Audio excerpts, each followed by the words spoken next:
Disclaimer, I don't know what was said during this interview. I haven't watched it yet. We're watching together for the first time. I was just told, Flacco, you got to watch this interview, bro. Now, this is the Hoover Police Department interview about any updates they have on Carlee Russell's kidnappers. Let's watch it, man. Thank you, Mayor. Thank everyone for being here today. Besides me stands the team who played a significant role in this investigation. I want to thank our department, members of surrounding local law enforcement agencies, the FBI, Secret Service, United States Marshals, and ALEA for their assistance in this case. We said from the evening of July 13th, our focus would be the safe return of Carlee Russell.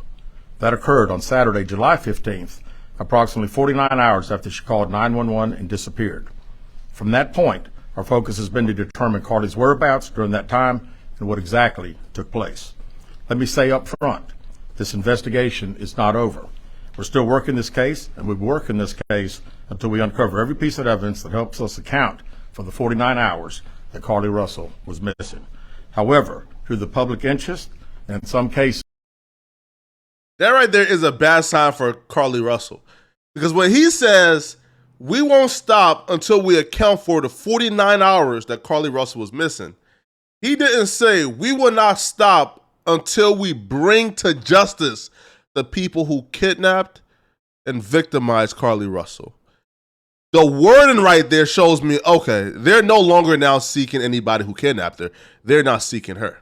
Cases, public fear that this story has generated, we owe it to our citizens to tell them the facts that we have uncovered.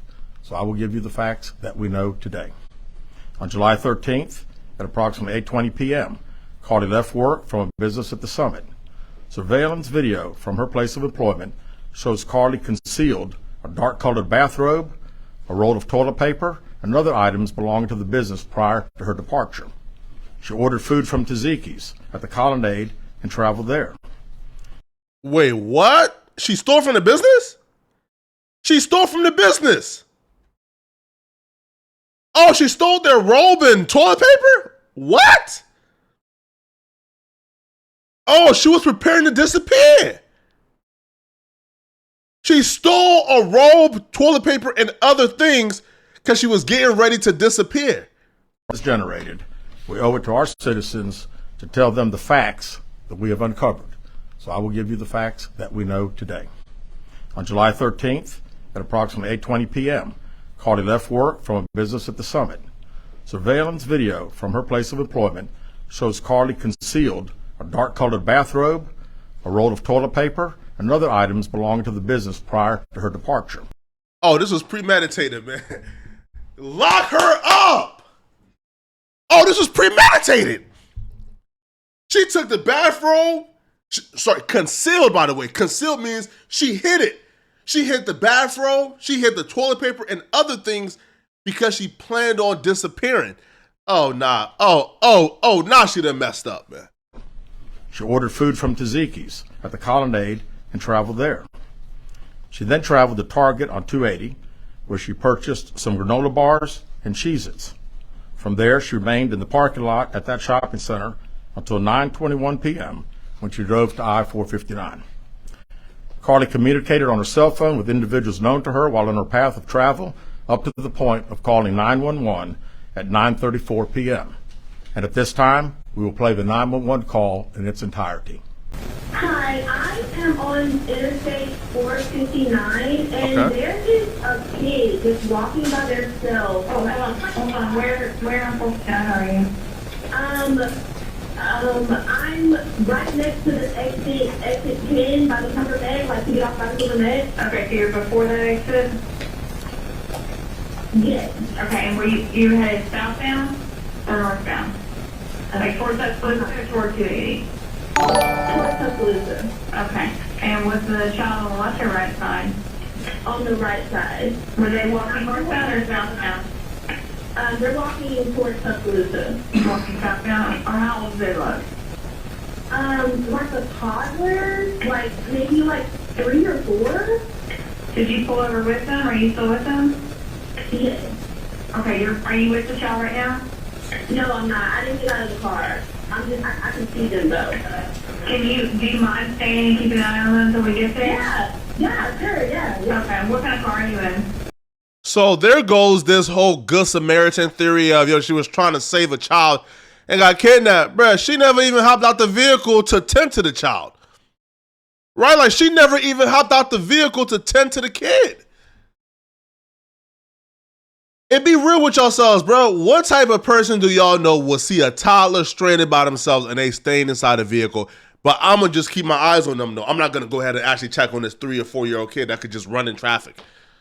Man, come on, bro. I'm in a red Mercedes-Benz. Is it a sedan or SUV? SUV. I mean, it's a sedan. Sorry. Can you put your hazards on for me? Yeah, they're on. Okay. Did you talk to the child at all, or did you say anything to them? No. Okay. No. Do they look like they're injured? No, they don't. Are they white, black, Hispanic, or Asian? They're white. Okay. It was a white man's baby. Is it male or female? I think it's a boy, a little boy. White male? Okay. So is he wearing clothes? Yes. Okay. What is he wearing? It's a white t-shirt, and it doesn't look like he has any pants on. It looks like a diaper. And you don't see any cars anywhere? No, no cars anywhere. No cars anywhere. Bruh, it's nothing but cars. All right, come on. Okay. All right. What's your name? My name is Carlee Russell. And you don't see any injuries on the child from where you're at, correct? No, but I can't really see them that good. Okay. Try to keep an eye on them for the best that you can, because I don't want you to lose track of them. Okay. All right. And do they have shoes on? No. Shoes? Not that I can see. I can't really see that look. Okay. All right. I've got them on the way, okay? Just try to keep an eye on them, but officers are on the way, okay? Okay, thanks. Thank you. Okay, bye. At this point, if you still believe Carlee Russell's story, bruh, of her being kidnapped, her seeing a toddler, I got an igloo in Arizona to sell you. Because you're obviously a buffoon of that. Carlee called a relative after speaking with the 911 operator. She went missing during that conversation sometime after 9:36 p.m. Traffic camera footage was obtained which depicted this portion of the incident, and that footage was analyzed as part of the investigation in conjunction with the 911 call and cell phone data to accurately determine the time frame. Carlee's 911 call remains the only report of a child on the interstate, despite numerous vehicles passing through the area at that time. No one has called to report that a child is missing, and the Hoover Police Department did not locate any evidence of a small child walking down the interstate. Data from Carlee's phone, including her Life 360 app, shows that she traveled approximately 600 yards in her vehicle while she was on the phone with 911, stating that she was following a child. 600 yards. That is 6 football fields straight. 600 yards.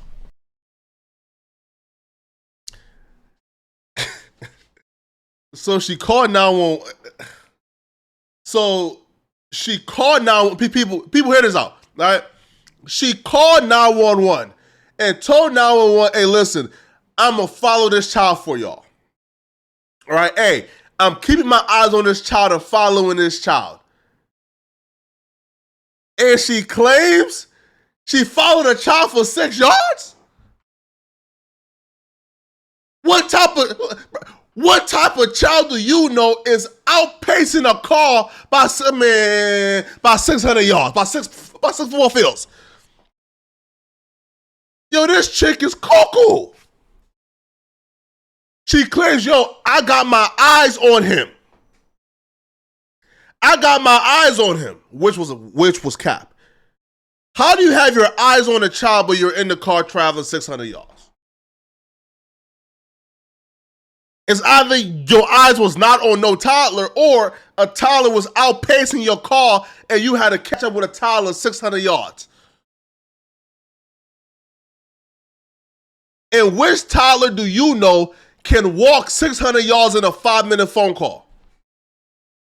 Which child you know is walking 600 yards, 6 football fields within a 5-minute phone call? Man, y'all stop that, man. The Hoover 911 center received a second call from Carlee's mother stating that a relative was on the phone with her when they heard Carlee scream, and then they had an open phone line. Hoover police officers arrived on the scene within 5 minutes of being dispatched, and several other officers arrived shortly. They located Carlee's wig and cell phone in the grass near the vehicle. Her purse was located in the front seat of her vehicle with her Apple Watch in the purse. The food she ordered for tzatziki's was also in the car. The items she purchased from Target, as well as the items taken from her place of employment, were not in the vehicle, nor were they located anywhere around the scene. So they found her wallet, her like phone, her Apple Watch, her wig, but they didn't find the essential items like the toilet paper, the bathrobe, and other essential things that she needed when she was gonna go in the woods for 2 days or wherever she was. Man, stop it, bro. Hoover police deployed all available assets from the point in the search for Carlee. Additional resources were called in to include our own drone unit, crime scene investigators. Numerous detectives responded to the scene. Throughout the day Friday, officers from surrounding local and federal agencies assisted Hoover police in the search for Carlee Russell. Officers returned to the scene on 459 to conduct a thorough line search for evidence.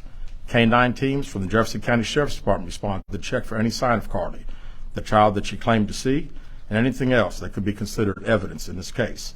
Those searches all turned up empty. Of course. Private citizens, including search parties organized by her family, friends, began looking everywhere that they could to find any trace. These searches took place throughout the day Friday and again on Saturday, yielding nothing. At 10:44 p.m. on July 15th, the Hoover 911 center receives a call from Carlee's residence stating that she returned home on foot. In subsequent investigations, detectives obtained surveillance footage of Carlee walking down the sidewalk alone prior to her arrival at her residence. She was conscious and speaking with paramedics when she was transported to UAB. Detectives were able to obtain a brief statement from her prior to being treated and released. During the statement, she told detectives that while traveling down the interstate, she saw a baby walking down the side of the road and called 911. She stated when she got out of her vehicle to check on the child, a man came out of the trees and mumbled that he was checking on the baby. A man came out the trees and mumbled he was checking on the babies. She claimed that the man then picked her up and she screamed. She stated he then made her go over a fence. She claims he then forced her into a car, and the next thing she remembers is being in the trailer of an 18-wheeler. She stated that the male was with a female. However, she never saw the female, only hearing her voice. She also told detectives she could hear a baby crying. She told detectives the male had orange hair with a big bald spot on the back. She said she was able to escape the 18-wheeler and fled on foot, only to be captured again and then was put in a car. She claimed she was then blindfolded but was not tied up because the captor said they did not want to leave impressions on her wrists. She said that they took her into a house and made her get undressed. She believes they took pictures of her, but she does not remember them having any physical or sexual contact. She stated the next day she woke up and was fed cheese crackers by the female. She said the woman also played with her hair, but could not remember anything else. At some point, she was put back in a vehicle she claims was able to escape while it was in the West Hoover area. She told detectives she ran through lots of woods until she came out near her residence. During this interview, detectives noted that Carlee had a small injury to her lip, and she claimed that her head was hurting. She also had a tear in her shirt. Detectives also noted that she had $107 cash in her right sock. So where you get the cash from, Carlee? Why was cash in your socks, Carlee? Yo, this chick imagination is crazy. This chick's imagination is insane. Carlee, you want us to believe that a man hopped out checking on a freaking toddler, grabbed you, made your big ass hop over a fence, then put you in his vehicle, and then all of a sudden you just lost consciousness. You just forgot. Oh my God. Just like Bad Boys or Men in Black. They just, and you just forgot everything. And then after they did and made you lose consciousness and forget everything, you wake up inside of a home. They took pictures of you, fed you grits, crackers, or whatever. And then it did again, and you just forgot everything again. Man, stop it, bro. You can't. Out of respect for Carlee and her family, detectives did not press for additional information in this interview and made plans to speak with her in detail after giving her time to rest. Detectives continue analyzing data from Carlee's cell phone that was left behind at the scene. We enlisted the help of the United States Secret Service in conducting this analysis. Part of what data includes several internet searches in the days leading up to her disappearance that I think are very relevant to this case. On July 11th at 7:30 a.m., the term, "Do you have to pay for an Amber Alert?" was searched. On July 13th at 1:03 a.m., the day of her disappearance, the term, "How to take money from a register without being caught," was searched. Oh, damn! The rumors are true. She stole from her job. She stole $107 from her job's cash register. She stole the bathrobe. She stole the toilet paper. Oh, she going to jail. Oh, she going to jail. She going to where the sun ain't, bruh, she going to jail.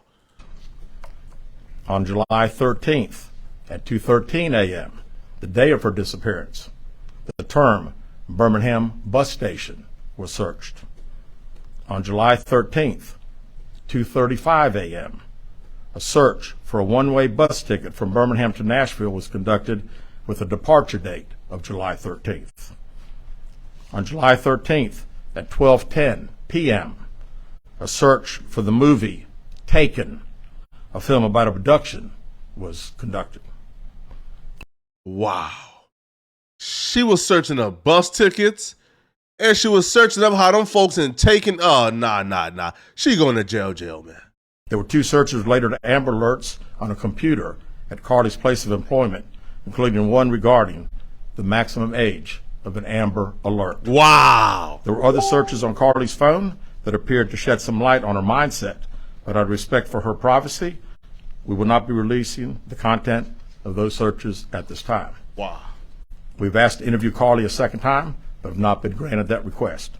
As you can see, there are many questions left to be answered, but only Carlee can provide those answers. That's why her family stated during the interview, her mama says, "We can't give any information due to the pending investigation." Her mother understood that Carlee was lying, but now her mother understands that this is no longer an investigation for who captured Carlee. It's an investigation to figure out what charges they about to put on Carlee's lying ass. What we can't say is that we've been unable to verify most of Carlee's initial statement made to investigators, and we have no reason to believe that there is a threat to the public safety related to this particular case. Oh, man. Yo, I told y'all, bruh. Y'all called me crazy, but I told y'all the story ain't make sense, man. Thank you very much. With that, we'll open the floor for some questions. Please raise your hand and I will call on you. Carol. Chief, do you expect any charges against Carlee Russell in connection with the disappearance and in connection with what was taken from the Woodhouse spa? Right now, our focus is to determine those 49 hours, so the investigation continues. So to be perfectly honest with you, that hasn't even entered our mind or been discussed. One more question. Is it surprising to you that the family has not been cooperative in returning to be questioned?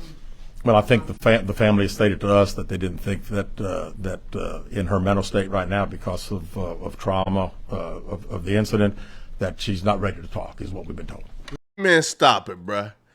Yo, bruh, they know she capping, man. But listen, this is the press conference, people. All right, y'all let me know in the comment section. Yo, what y'all think about this, man? Do y'all still believe Carlee Russell is a victim, or are y'all seeing the light now? All right, it's your boy, Poetic Flacco. I'm out of here, folks. Peace.